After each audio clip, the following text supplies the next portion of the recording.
Assalamualaikum warahmatullahi wabarakatuh. Perkenalkan, nama saya Fitriani Arif dengan NIM 210409501 dari kelas 21C PAUD. Baiklah, kali ini saya akan memaparkan materi tentang masalah pokok filsafat dan pendidikan. A. Objek dan sudut pandang filsafat. Apa itu objek filsafat? Jawabannya dapat dijelaskan sebagai berikut. Yang pertama, objek materi filsafat terdiri atas 3 persoalan pokok, yaitu A. Masalah Tuhan, yang sama sekali di luar atau di atas jangkauan ilmu pengetahuan biasa.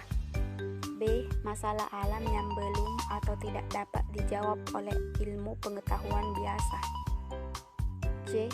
Masalah manusia yang juga belum atau tidak dapat dijawab oleh ilmu pengetahuan biasa.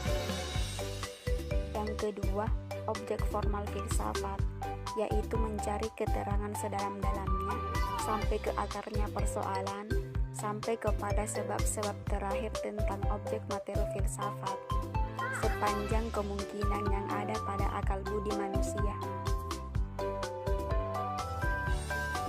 D. Sikap manusia terhadap filsafat, pandangan, pendirian, dan atau sikap orang-orang terhadap arti kata filsafat dapat digolongkan sebagai berikut.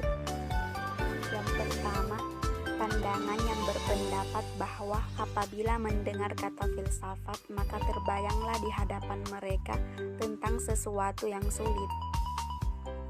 Mereka berpendapat aliran filsafat merupakan sesuatu alam abstrak, yaitu alam yang dalam dan luas yang hanya dapat dipelajari oleh orang-orang tertentu saja, seperti Aristoteles, Plato, Al-Ghazali, dan orang-orang yang termasuk ahli pikir.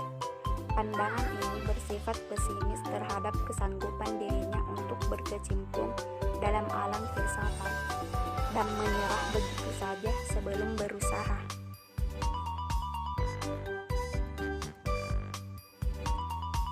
Yang kedua, pandangan yang bersifat skeptis, yakni orang-orang yang berpendapat bahwa berfilsafat adalah suatu perbuatan yang tidak ada gunanya, akan membuang-buang waktu saja. Untuk apa berfilsafat? Memutar otak tentang hakikat benda, hakikat dunia, dan lain sebagainya. Lebih baik bekerja untuk keperluan kehidupan yang lebih bermanfaat. Golongan ini memandang berfilsafat tidak ada gunanya, karena mereka belum mengetahui arti filsafat yang sebenarnya. Yang ketiga, pandangan yang bersifat negatif karena mengambil manfaat secara negatif dengan mengatakan bahwa berfilsafat berarti bermain api alias berbahaya, karena berfilsafat dianggap tidak baik, tidak boleh, dan berdosa. Yang keempat, golongan yang memandang dari sudut yang positif, yakni filsafat adalah suatu lapangan studi, tempat melatih akal untuk berpikir.